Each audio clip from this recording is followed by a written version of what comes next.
ओम नमः शिवाय। राधे राधे। आइए सुनते हैं सावन मास महात्म्य का तीसरा अध्याय, श्रावण माह में की जाने वाले भगवान शिव की लक्ष पूजा का वर्णन। सनत कुमार बोले, हे भगवान, आपने श्रावण मासों का संक्षिप्त वर्णन किया है।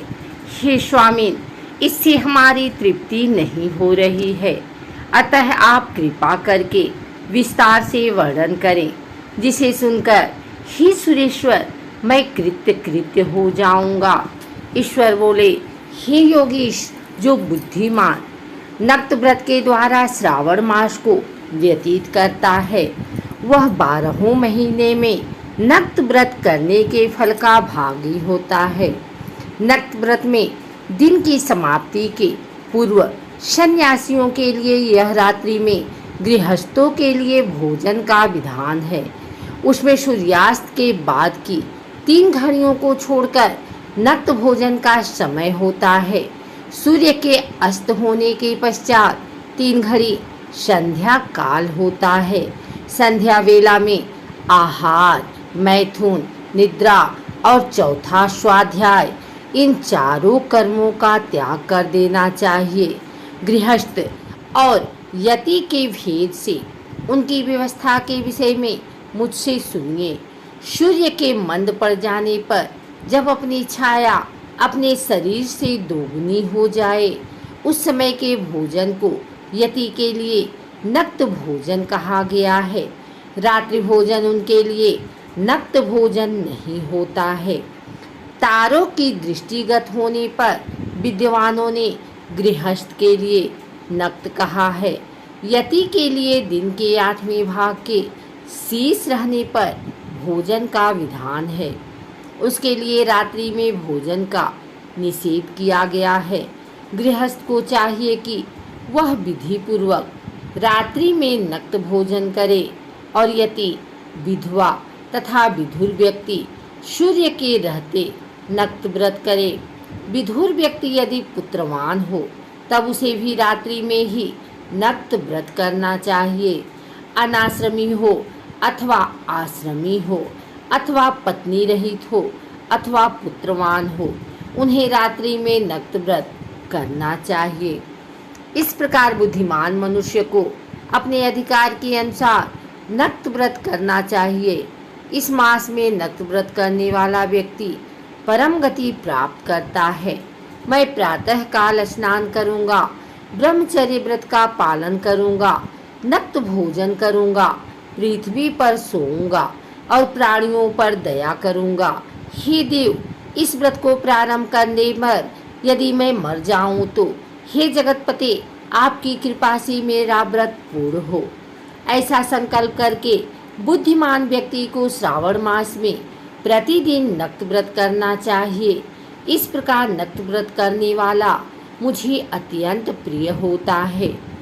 ब्राह्मण के द्वारा अथवा स्वयं ही अति रुद्र, महारुद्र अथवा रुद्र मंत्र से महीने भर प्रतिदिन अभिषेक करना चाहिए।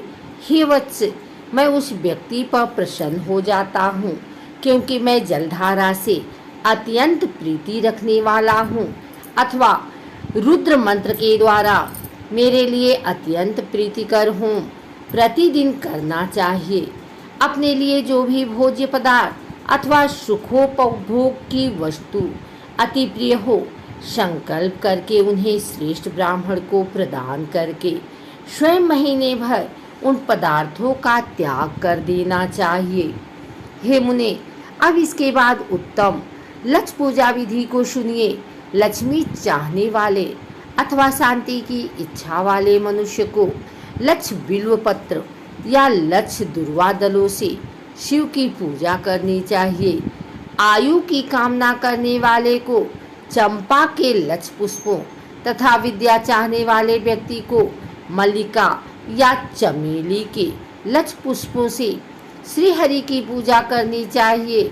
शिव तथा विष्णु की प्रसन्नता तुलसी के दलों से सिद्ध होती है। पुत्र की कामना करने वाले को कटेरी के दलों से शिव तथा विष्णु का पूजन करना चाहिए। बुरे स्वप्न की शांति के लिए धान्य से पूजन करना प्रशस्त होता है। देव के समक्ष निर्मित किए गए रंगवल्ली आदि से विभिन्न रंगों से रचित पद्म, स्वास्तिक और चक्र आदि से प्रभु की पूजा करनी चाहिए। इस प्रकार सभी मनोरथों की सिद्धि के लिए सभी प्रकार के पुष्पों से यदि मनुष्य लक्ष्य पूजा करे तो शिव जी प्रसन्न होंगे। तत्पश्चात उद्यापन करना चाहिए, मंडप निर्माण करना चाहिए और मंडप के त्रिभाग परिमाण में वेदिका बनानी चाहिए। तदंतर पुण्याहवाचन करके आचार्य का वरण करना चाहिए और उस मंडप में प्रविष्ट होकर गीत तथा वाद्य के शब्दों और तीव्र वेद ध्वनि से रात्रि में जागरण करना चाहिए।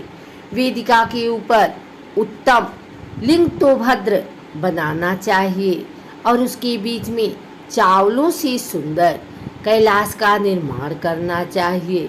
उसके ऊपर तांबे का अत्यंत चमकीला तथा पंच पल्लव युक्त कलश स्थापित करना चाहिए और उसे रेशमी वस्त्र से वेष्टित कर देना चाहिए।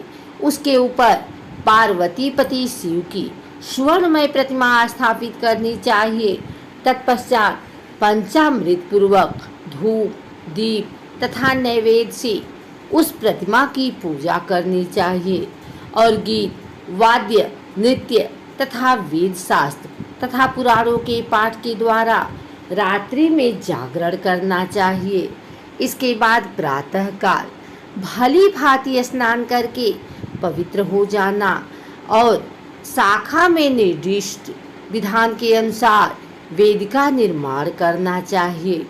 तत्पश्चात मूल मंत्र से या गायत्री मंत्र से या शिव के सहस्त्र नामों के द्वारा तिल तथा घृत मिश्रित खीर से होम कराना चाहिए अथवा जिस मंत्र से पूजा की गई है उसी से होम करके पूर्णाहुति डालनी चाहिए।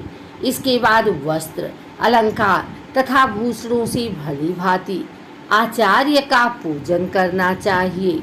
तत्पश्चात अन्य ब्राह्मणों का पूजन करना चाहिए और उन्हें दक्षिणा देनी चाहिए। जिस जिस वस्तु से उमापति शिव की लक्ष्य पूजा की हो उसका दान करना चाहिए। स्वर्णमयी मूर्ति बनाकर शिव की पूजा करनी चाहिए। यदि दीप कर्म किया हो तो उस दीपक का दान करना चाहिए। चांदी का दीपक और स्वर्ण की वर्तिका अर्थात बत्ती बनाकर उसे गोधरी से भरकर सभी कामनाओं और अर्थ की सिद्धि के लिए उसका दान करना चाहिए। इसके बाद प्रभु से क्षमा प्रार्थना करनी चाहिए और अंत में 100 ब्राह्मणों को भोजन कराना चाहिए। हे मुने, जो व्यक्ति इस प्रकार पूजा करता है मैं उस पर प्रसन्न होता हूँ। उसमें भी जो श्रावण मास में पूजा करता है उसका अनंत फल मिलता है। यदि अपने लिए अत्यंत प्रिय कोई वस्तु मुझे अर्पण करने के विचार से इस मास में कोई त्यागता है तो अब उसका फल सुनिए। इस लोक में तथा परलोक में उसकी प्राप्ति लाख गुना अधिक होती है। सकाम करने से अभिलषित सिद्धि होती है और निष्काम करने से परम गति मिलती है। इस मास में रुद्राभिषेक करने वाला मनुष्य उसके पाठ की अक्षर संख्या से एक एक अक्षर के लिए करोड़ करोड़ वर्षों तक रुद्रलोक में प्रतिष्ठा प्राप्त करता है।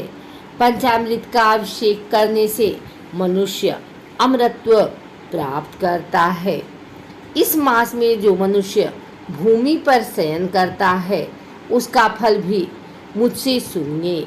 हे द्विश्रेष्ठ, वह मनुष्य 9 प्रकार के रत्नों से जड़ी हुई सुंदर वस्त्र से आच्छादित बिछे हुए कोमल गद्दे से सुशोभित देश ताकियों से युक्त रम्य स्त्रियों से विभूषित रत्न निर्मित दीपों से मंडित तथा अत्यंत मृदु और गरुड़ाकार प्रवाल मणि निर्मित अथवा हाथी दांत की बनी हुई अथवा चंदन की बनी हुई उत्तम तथा शुभशैया प्राप्त करता है।